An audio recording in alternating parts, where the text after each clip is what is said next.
Hello friends, how are you doing? And I hope you really are having a great and fun time. So today we will do the CBSE pattern question exercise on the morphology of the flowering plants. Okay, we will go ahead with the first one.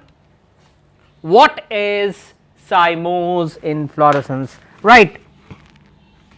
What is the Cymos inflorescence? See what is happening here, we have said, what have we said? We have said that there are two types of inflorescence, one is a racemose and the other one is the Cymos type of inflorescence. Racemose and Cymos type of inflorescence, and it is the Cymos type of inflorescence where terminally it ends in a flower, So what we say here in Cymos inflorescence,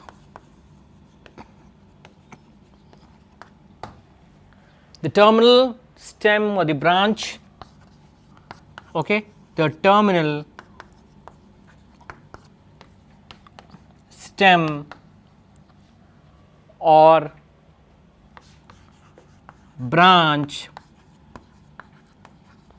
ends in a flower.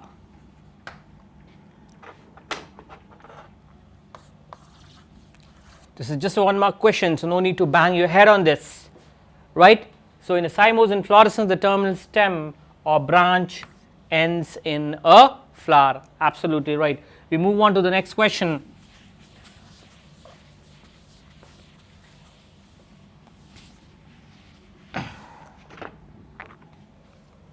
What are Astoria? Yes.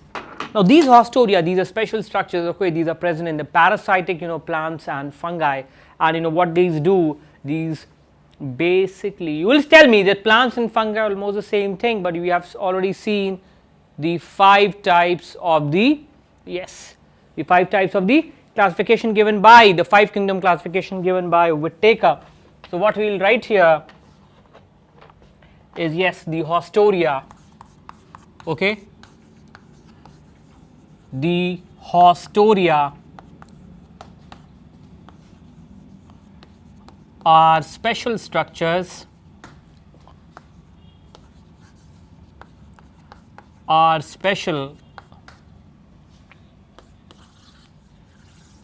okay, the Astoria are special structures present in the parasitic plants. The word parasitic is very important. Present in the parasitic plants and fungi, present in the parasitic plants and fungi. The Astoria are special structures present in the parasitic plants and fungi, and these, okay, and these will absorb nutrition or nourishment, okay, from the host. So the Astoria special structures present in the parasitic plants and fungi, and these will absorb nutrition or nourishment from the host. This is what Astoria. So these are the special structures, right. Moving on to the next question, pick out, okay, first let me rub this.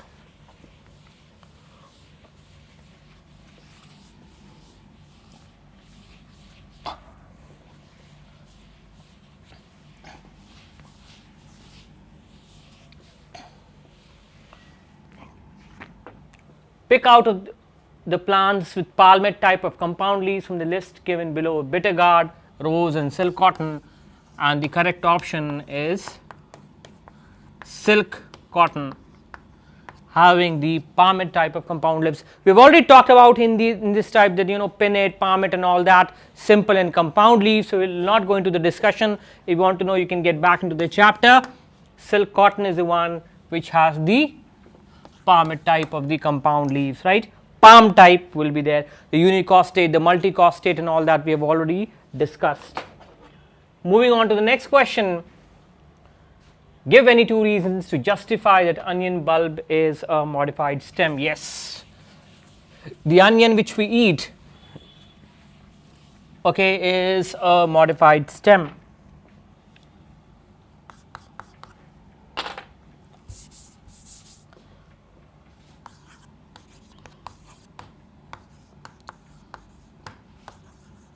Onion bulb is a modified stem, okay. Onion bulb is a modified stem as it has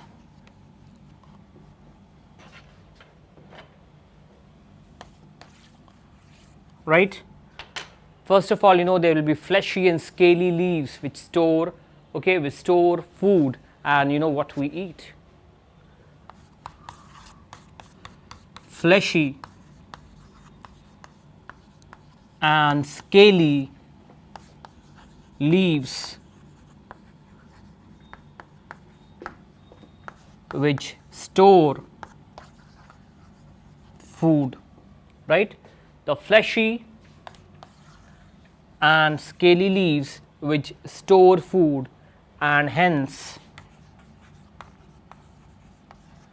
this is the food, this is the food what we are eating while having onion, what we are eating while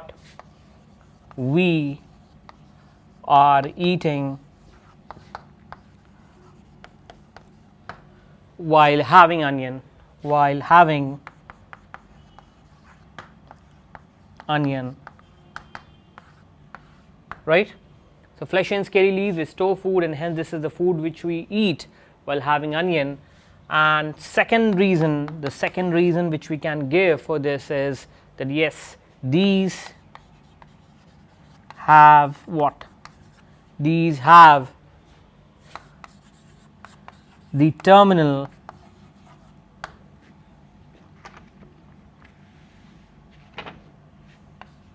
okay, these have the terminal and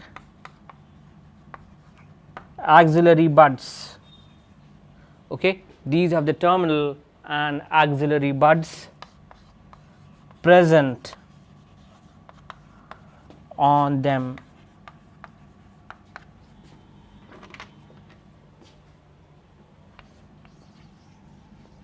okay. So these have the terminal and axillary buds present on them, and that is why we said that yes, onion bulb is a modified stem, okay. Why? Because the stem have leaves, and that's why we said, right, the stem have scaly and fleshy leaves over here, okay. The leaves are fleshy and scaly and have food, and that is what the food we eat. Yes, you should be in the best of, should be happy while you are studying. We move on to the next question. What is the difference between a hypogynous and an epigynous? Yes. Okay. What is the difference between the hypogynous and the epigynous? So what we write here, this is the hypogynous and this is the epigynous condition, okay. Now what we see in the hypogynous condition, hypo means lower and gynous over here is standing for the gynoecium or the ovary. So what do we mean by this here? Hypo, the floral whorls are inferior to the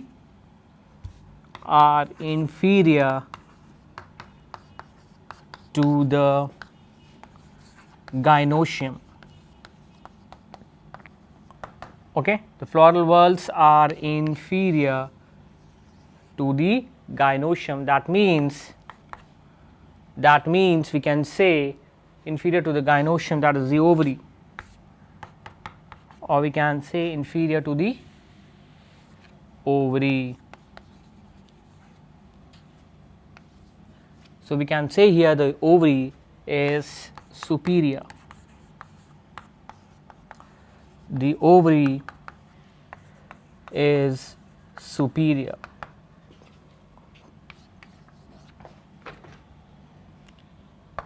Right. However, what we see here, epigynous, the floral whorls,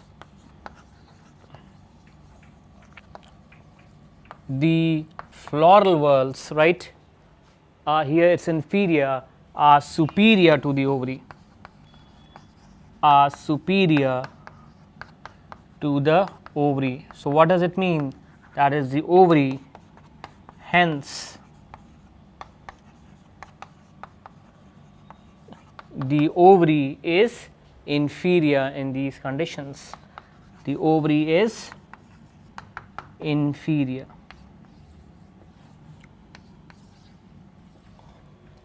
Okay, the hypogynous and the epigynous.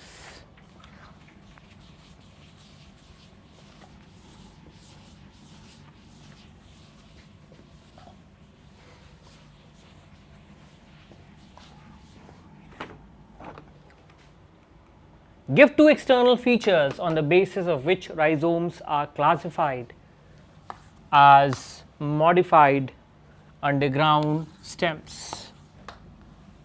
Okay. So, the features in which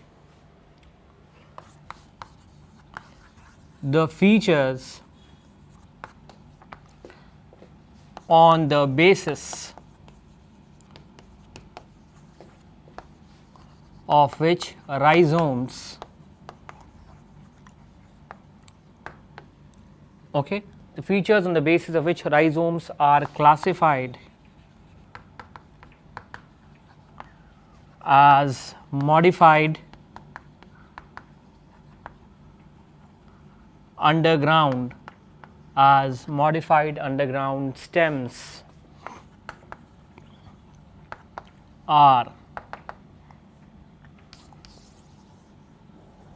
okay, the features on the basis of which rhizomes are classified as modified underground stems are: number 1, the stem body, the body is prostate solen, right, the body is prostate and solen and running horizontally on the ground, okay, and running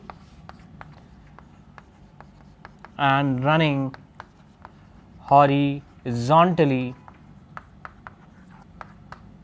on ground. Okay. So, the body is prostate and swollen and running horizontally on the ground. And secondly, what do we see? Presence of distinct nodes and internodes.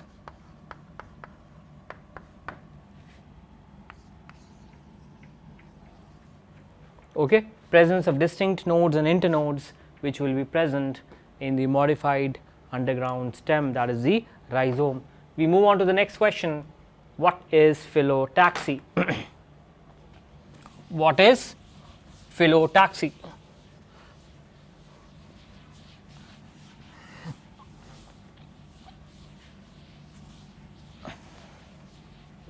So, phyllotaxy is the arrangement of leaves on the stem. Okay. This is the arrangement, okay, this is the arrangement of leaves, this is the arrangement of leaves on the stem. This may be alternate or opposite. So, in case of the alternate arrangement, what we will see that there will be leaves at every node, at every node oppositely. However, when we are talking about the opposite arrangement, we will see that leaves will be present on both the nodes opposite to each other. So, if this is a stem, we will see, and these are the nodes. Say take 2 examples, okay, these are the 4 nodes. In the alternate arrangement, we will see, right, like this, alternative lead is present. However, in the opposite arrangement, we will see that like this,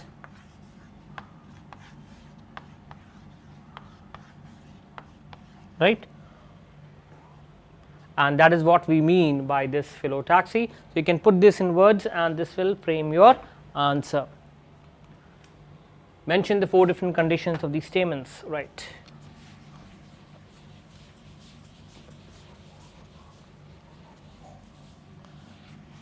When we are talking about the different conditions of the stamen, we will see the first one as the monoadelphous condition, right.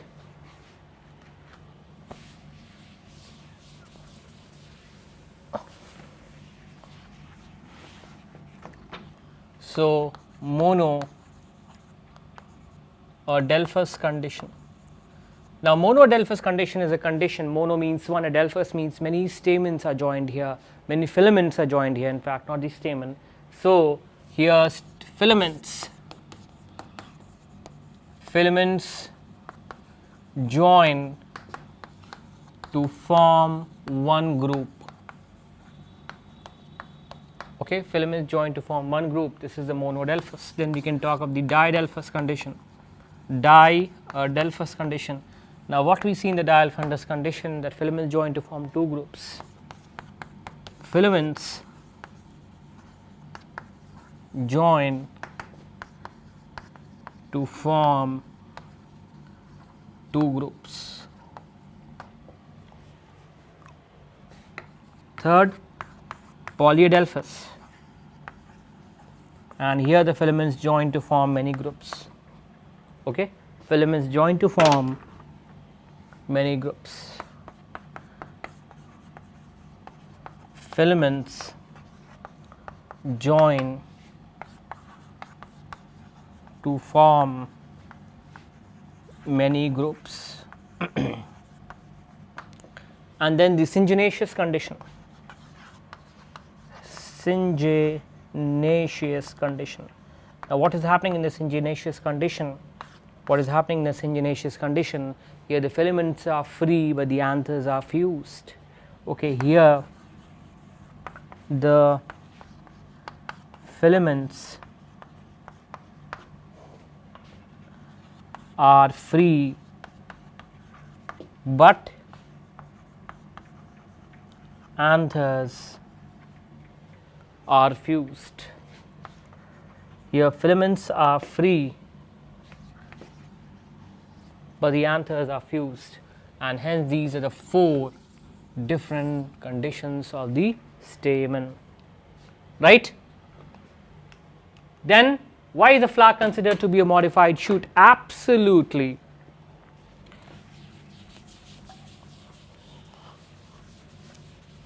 Why is a flower considered as a modified shoot?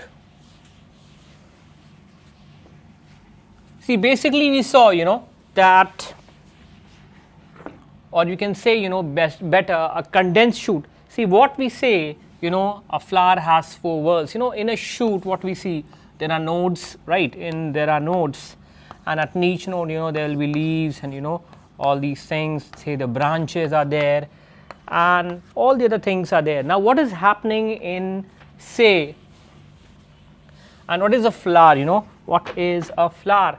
In a flower we say that yes, this is the stalk of the flower, isn't it? The stalk of the flower, and we see, I'm so sorry, we say that yes, this is the stalk of the flower, and right, these. So when we take this, right, and we say this is the stalk of the flower, this is the the receptacle or the thalamus, we can say thalamus, and this is the stalk of the flower called the pedicel, right. These are the sepals, isn't it? And we say that yes, in the center there will be the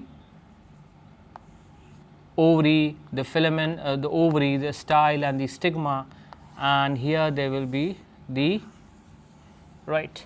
the anthers and the filament, and here there will be the the petals, isn't it? So what we say, there are 4 whorls. This is the sepal, this is the petal, right, this is the androecium, and this is the gynoecium. Now they say, they consider that okay, if this is say the stem, say the the ovary would have been here and the stigma would have been here, say the next whorl would have been here, what, the anthers, say the petals and all would have been here. Now what are they doing? They are compressing this, they are compressing this from the top, right, they are compressing to this from the top. So what it becomes, right, this becomes a little broad over here, and all these whorls will come at the top here, okay. So these, isn't it, say this is the sepal, so this sepal will come here, these will come here, and so on. And that is why we say that the flower is a modified shoot, that if you modify the shoot, if you compress the shoot, then this top part will become broad and thick, called the thalamus or the receptacle, and on the top will be all the 4 floral whorls, and that is why we say that the flower is a modified shoot. So sorry.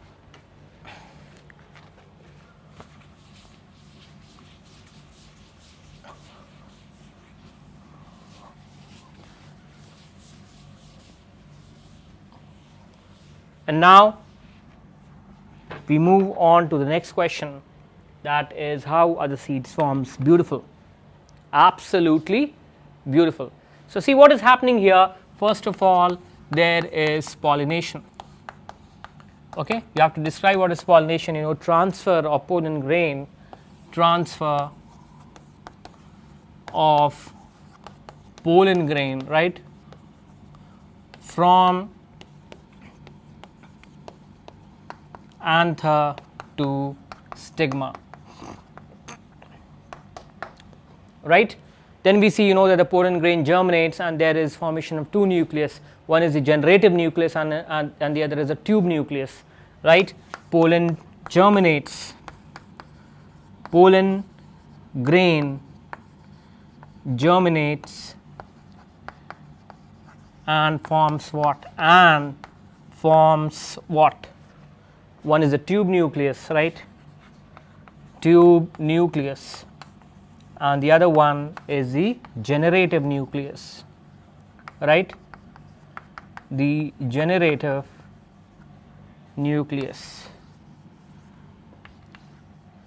Now the tube nucleus will form the what? The pollen tube, right, all through the style it will go, and this generative nucleus later on divides into 2 male gametes. Now this pollen tube, yes, this pollen tube can have 3 ways to enter the embryo sac. It can enter the embryo sac either by the micropyle called the porogamy, it can enter from the integument side called as the mesogamy, or it can enter from the chalazal end called the chalazogamy, but the most common is the porogamy, where it enters from the micropylar end, right. So the moment the pollen tube enters into the micropylar end, what happens? The 2 male gametes spread apart, and then what we see is the male gamete one male gamete will fuse with the female gamete to form the diploid zygote. These, okay, the ovules form the seeds and the ovary forms the fruit and the ovary wall forms the fruit wall. Now there is something called as the parthenocarpinol, which we have already discussed. So, this is how the seeds are formed, and friends, I hope you have understood this. Any more doubts, you can always come back to me. The time we meet again, a very goodbye from this side. Thank you.